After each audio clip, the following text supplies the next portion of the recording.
तो बौद्ध धर्म के संस्थापक आप सबको पता होगा कौन है? महात्मा बुद्ध यानी कि गौतम बुद्ध। इन्हें एशिया का ज्योतिपुंज, लाइट ऑफ एशिया भी कहा जाता है महात्मा बुद्ध को। तो बौद्ध धर्म के संस्थापक हैं महात्मा बुद्ध और इन्हें एशिया का ज्योतिपुंज कहा जाता है।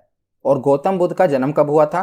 तो 563 ईसा पूर्व इनका जन्म हुआ था कपिल वस्तु के लुम्बिनी नामक स्थान पर। ये अब कहाँ पर है? तो ये जगह अब नेपाल में है। तो इनका जन्म कपिल वस्तु के लुम्बिनी में हुआ था जो वर्तमान में नेपाल में है। और गौतम बुद्ध के पिता का नाम क्या था? शुद्धोधन। और माता का नाम क्या था? महामाया, जिन्हें माया देवी भी कहते हैं। तो महामाया इनकी माता का नाम था और पिता का नाम था शुद्धोधन। और गौतम बुद्ध की माता की मृत्यु इनके जन्म के 7वें दिन ही हो गई थी। इसीलिए इनका जो लालन पालन था इनकी सौतेली माँ प्रजापति गौतमी ने किया था। तो इनकी माँ की मृत्यु इनके जन्म के 7वें दिन ही हो गई थी। तो इसके बाद इनका पालन पोषण इनकी सौतेली माँ प्रजापति गौतमी ने किया था। और गौतम बुद्ध के बचपन का क्या नाम था? तो इनके बचपन का नाम था सिद्धार्थ। क्या था? सिद्धार्थ। उसके बाद आगे है कि बचपन से ही गौतम बुद्ध का मन आध्यात्मिकता की ओर था। इसीलिए इनके पिता ने क्या किया? इनका विवाह 16 वर्ष की अवस्था में ही यशोधरा के साथ करा दिया। किसके साथ? यशोधरा के साथ। और इनका एक पुत्र हुआ। पुत्र का नाम क्या था? तो इनके पुत्र का नाम था राहुल। नाम याद रखिएगा, गौतम बुद्ध की पत्नी का नाम था यशोधरा और इनके बेटे का नाम था राहुल।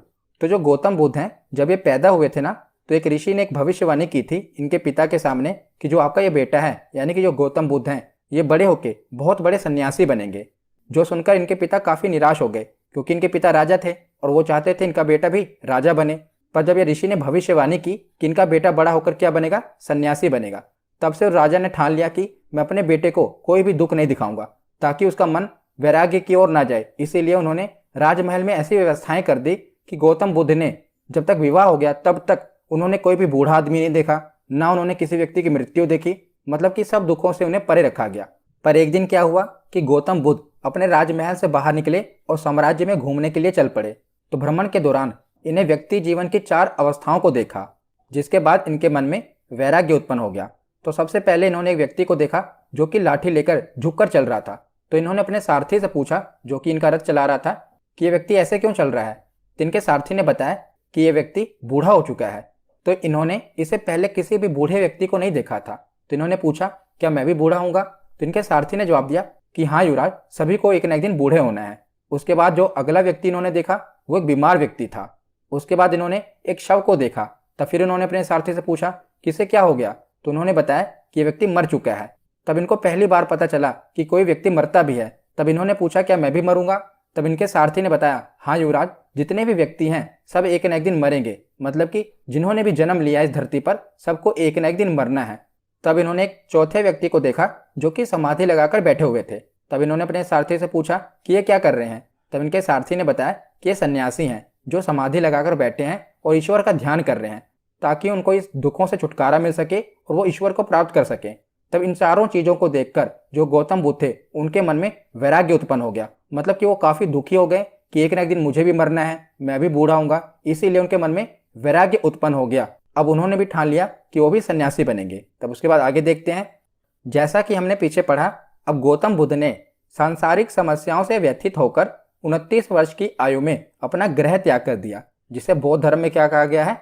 महाभिनिष्क्रमण कहा गया है। तो इनके गृह त्याग को बौद्ध धर्म में महाभिनिष्क्रमण कहा गया है, ये याद रखेगा। और ज्ञान की खोज में बुद्ध इधर उधर भटकते रहे। फिर इन्हें अलार कलाम मिले जो इनके पहले गुरु बने। तो महात्मा बुद्ध के पहले गुरु कौन बने? अलार कलाम। और इन्होंने अलार कलाम से सांख्य दर्शन की शिक्षा ली। किस चीज की? सांख्य दर्शन की शिक्षा ली। इसके बाद महात्मा बुद्ध ने अपने 5 मित्रों के साथ सारनाथ के वन में लगभग कई वर्षों तक कठोर तपस्या की, पर इसके बाद भी कोई परिणाम ना निकला। इसके बाद महात्मा बुद्ध ज्ञान की प्राप्ति के लिए गया चले गए, बिहार के गया में चले गए। और कठिन तपस्या के बाद 35 वर्ष की आयु में वैशाख की पूर्णिमा की रात निरंजना नदी के किनारे और पीपल वृक्ष के नीचे, जिसे बोधि वृक्ष कहा गया, सिद्धार्थ को ज्ञान प्राप्त हुआ। तो ये एक एक लाइन इंपॉर्टेंट है। 35 वर्ष की आयु में और वैशाख पूर्णिमा की रात में किस नदी के तट पर?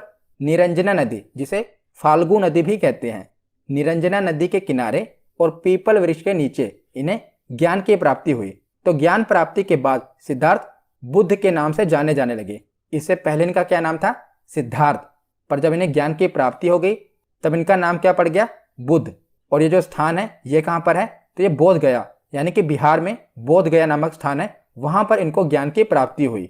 तो बुद्ध ने अपना प्रथम उपदेश सारनाथ में दिया है। कहां पर? सारनाथ में, जिसे बौद्ध ग्रंथों में धर्म चक्र परिवर्तन कहा गया। ये आपसे एग्जाम में पूछा गया है कि धर्म चक्र परिवर्तन का अर्थ क्या है। तो धर्म चक्र परिवर्तन का अर्थ है कि बुद्ध ने अपना पहला उपदेश दिया था, इसे धर्म चक्र परिवर्तन कहा गया। और इन्होंने अपना उपदेश किस भाषा में दिया था? तो इन्होंने अपना उपदेश पाली भाषा में दिया था। इन्होंने अपना पहला उपदेश तो सारनाथ में दिया था, पर इन्होंने अपने सर्वाधिक उपदेश कहाँ दिए थे? श्रावस्ती में दिए थे, याद रखिएगा। उसके बाद देखते हैं, तो महात्मा बुद्ध ने 4 सत्य कथन कहे थे। पहला कथन है कि संसार दुखों से भरा है। दूसरा कथन है कि हर दुख का कोई ना कोई कारण है। तीसरा कथन है कि सभी दुखों का सबसे बड़ा कारण इच्छा है। और चौथा कथन है कि इस इच्छा पर नियंत्रण पाया जा सकता है। तो ये महात्मा बुद्ध ने 4 सत्य कथन कहे थे। और बौद्ध धर्म के त्रिरत्न हैं। तो त्रिरत्न कौन कौन से हैं? पहला है बुद्ध, दूसरा है संघ और तीसरा है धम्म। आपने सुना होगा ना कि बुद्धम शरणम गच्छामि, संघम शरणम गच्छामि, धम्मम शरणम गच्छामि। तो बुद्धम शरणम गच्छामि मतलब कि बुद्ध के शरण में जाओ। तो बौद्ध धर्म के ये त्रिरत्न हैं, बुद्ध, संघ और धम्म, याद रखिएगा। उसके बाद देखते हैं, तो महात्मा बुद्ध के परम अनुयायी थे बिंबिसार, प्रसेनजित और उदयन। ये राजा थे, ये महात्मा बुद्ध के प्रमुख अनुयायी थे। और बुद्ध के अनुयायी 2 भागों में विभाजित थे। कौन कौन से? पहला है भिक्षुक और दूसरा है उपासक। तो भिक्षुक कौन थे? तो बौद्ध धर्म का प्रचार करने के लिए संन्यास ग्रहण किया जिन्होंने